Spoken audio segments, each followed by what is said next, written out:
The launch of Alien's Fireteam Elite wasn't exactly perfect across the board, with several significant bugs and matchmaking issues rearing their head, but as time went on, it certainly garnered plenty of positive attention.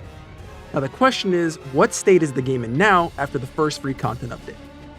Hey there friends, it's Livid here, one half of the team behind Legacy Gaming, and today we're diving in to talk about the features, fixes, and content that we think would significantly improve the game, both short-term and long.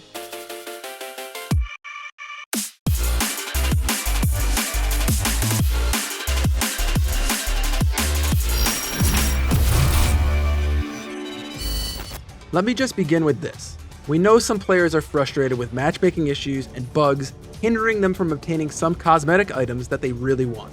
Our team was dealing with those same issues. Kodiak was even still unable to obtain his elite outfits for the classes that he's maxed out. Now with all that considered, it doesn't take away from the fact that we still really enjoy the game and would love to see it improve.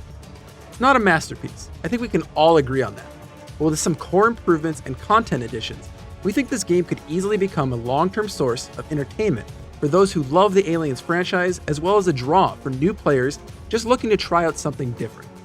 We understand that this game really isn't marketed as a live service, despite the devs announcing that there will be at least 3 seasons with free content updates and paid cosmetic DLC. Just look at the update that dropped on September 8th. With it we got the brand new Phalanx class, 4 new weapons, and some cool cosmetic stuff. Even the first paid DLC pack dropped, and the armor was all pretty badass. It was all pretty awesome, and we have a couple videos on the channel covering all of it in detail. We know things like more campaigns and horde maps are some of the biggest asks from the community, and those were definitely absent. But this was also only a few weeks after launch, and something that we will talk about later. What I want to talk about now is where could the game go from here to really improve the overall experience. This is one of our major asks. For anything above intense difficulty, this game absolutely requires you to be in full communication with your team. Where are you grouping for a defense? What targets are we prioritizing? Who and when is activating what buff? Even a slight mess up at the highest difficulties can end a run just like that. We know the game is currently using the built-in communications for Xbox and PlayStation, and that's fine. But as for PC players, there's literally no way to communicate. Before everyone says, well, you have Discord at your disposal, that only works if you're actively using a Discord before playing the game. If you're randomly matchmaking into a level, there is no possible way to even tell a player to join a Discord. That for us is a massive oversight, alienates a whole group of players from tackling the harder and honestly more fun variant of the content in the game. This also piggybacks into our next point. In 2021, not launching a game that hinges on the multiplayer experience, especially one with a very shallow pool of content, is a surefire way to killing off your player base only a few months after launch. And we realize that adding crossplay isn't as simple as flipping a switch, and there are a number of logistical hurdles to overcome. It's a problem we've seen a number of smaller studios all encounter. They don't have the resources and leverage to make it a seamless platform for players, so they're forced to make a tough decision: try and implement it or skip it. Now the reason this isn't our first issue over voice comms is because without those, crossplay really wouldn't make that much of a difference in the long run if you can't communicate anyway. So we see the passion that the developers have for this game.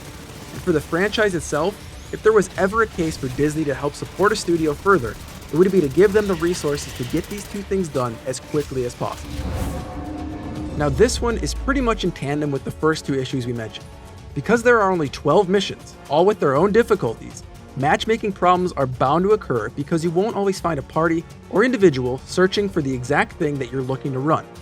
Now, if quick play was introduced, it would allow players to queue up for specific missions and difficulties, and allow those that don't care what mission or difficulty they're doing to fill that party immediately. Now, we believe the developers have acknowledged the implementation of a quick play system at some point, but we definitely think this is one of the features that needed to be in yesterday. This next point is kind of a blanket statement, where I'll go into some specifics that it can be applied to. Right now, the game lacks variation, and I don't necessarily mean that's because of the lack of missions currently available. I think everyone is in agreement of that one, and I wouldn't be surprised if they're working on more campaigns. Now there are a few maps, like in Priority 1, where you might have to go to a room Y instead of a room X to activate a console. Now does that drastically alter the hallway to choke point formula in any meaningful way? Absolutely not. Couple that with most of the enemies, besides bursters, because god I absolutely hate those things, they don't do anything truly unpredictable to the player. Sure, Prowlers have a few jump scares, but once you've played a map a few times, you know every single place that a Prowler can spawn. You even get a voice cue sometimes that tells you it's around the next corner. Heck, sometimes it's even completely visible and just lets you kill it safely from insanely far away. Now, what's our proposed solution for this stuff? First off, you know all these blocked off hallways in some of the missions, whether it be clutter aboard the refinery or collapsed passages in the ruins? Make these dynamic and add alternate paths. If I had to walk down a corridor and suddenly the way I was intending to go collapses or a door locks down suddenly, it's going to throw me off, especially if I'm in the middle of a fight. Additionally, the enemies need to have some alternate ways of getting to the player. Only a couple of times do we see enemies flank the player, but most of the time it's called out to us that it's happening, or there are distinct pauses before directions shift. We want to feel like these enemies are out to get us from every direction. Utilize the vent shaft that randomly open more. Have a Prowler inside one that just leaps out with your only way to avoid it being your quick reaction time to dodge. Or just have more enemies come from various angles as opposed to one single direction that all three players can focus on at once. Even the elite enemies need a little more variety. The only time you see an elite alien use its deadly tail as a weapon is at higher difficulty, when you've been grappled and it's going to instantly kill you. Imagine seeing that peek down from a vent, or as one runs at you, crouches, and you need to dodge the incoming tail thrust. Little things like that would break up the monotony that we currently experience in the enemies, and it would help make fights that much more chaotic. Now, I don't think this is something a lot of players will appreciate until they hear the idea, but it's certainly something that by the time you get to the end of the campaign, made you go, what? That's it? We need boss fights. As a horde-based game, it makes complete sense here. Just look at our run-in with Monica. Distinct phases of do damage, followed by summon a ton of other aliens. It wasn't a fantastic implementation, but it was better than everything else that we got to experience. Even the final mission, we want to fight the Queen in some capacity. We don't want to just run from her exclusively. It's the perfect opportunity for her to come out at points, require us to dodge some attacks or mechanics, and have her summon a horde of aliens to help her before relocating somewhere else. There isn't a satisfying conclusion to just running from her when up until now, we've killed dozens of Crushers, Warriors, and heck, even Praetorians. We know that the devs aren't just going to fundamentally change an entire level now that easy.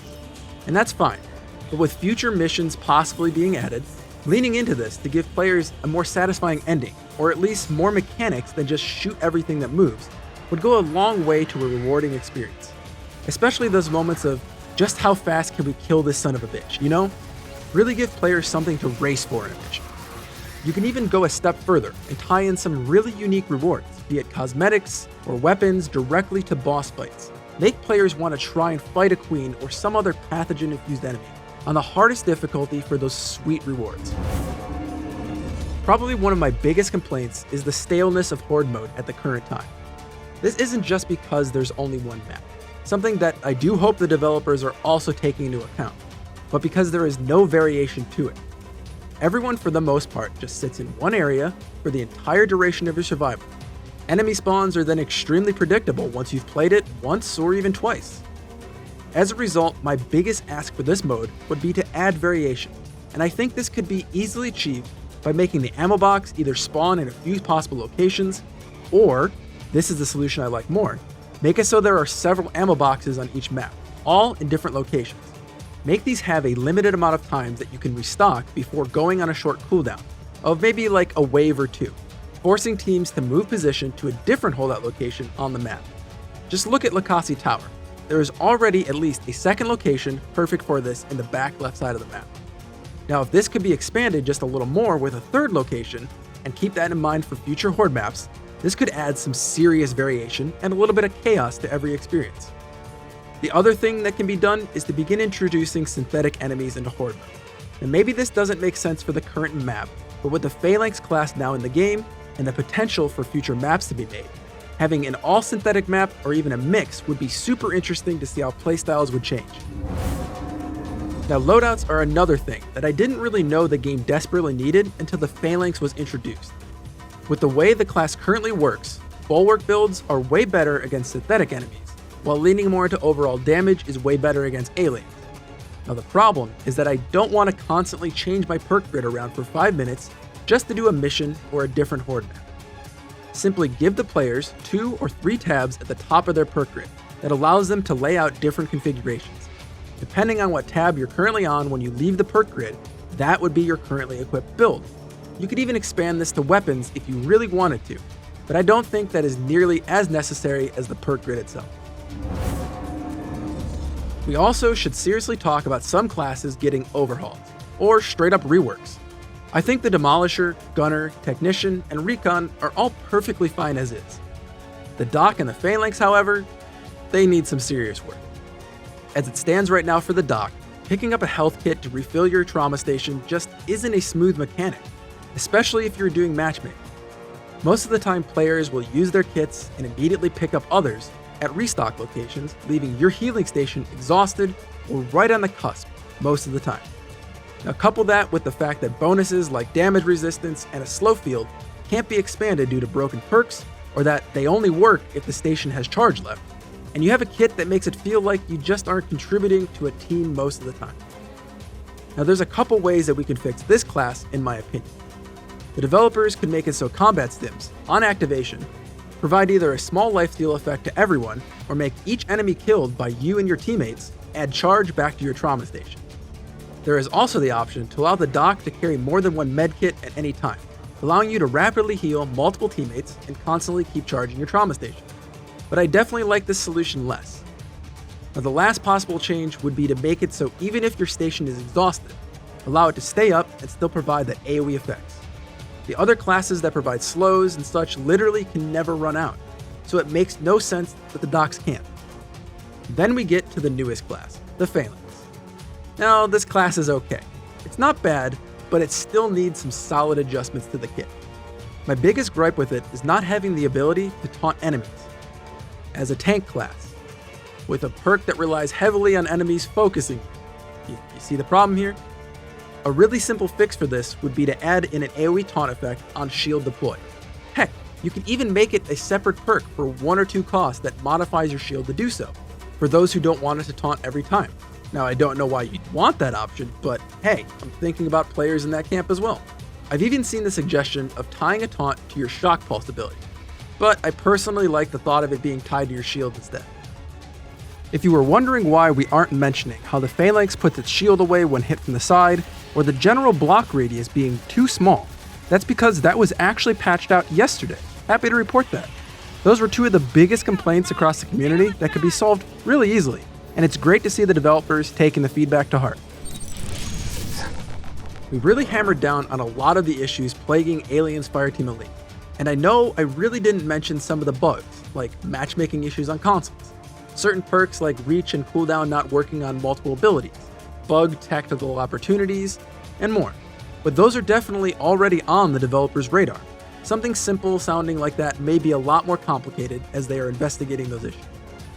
Now I'm sure there are also a few other things players across the board might also like to see added to the game that we didn't mention here. So if you have an idea or you just want to chime in on some of our ideas, head on down to the comment section. Our videos love to encourage positive discussions in the community about our favorite games.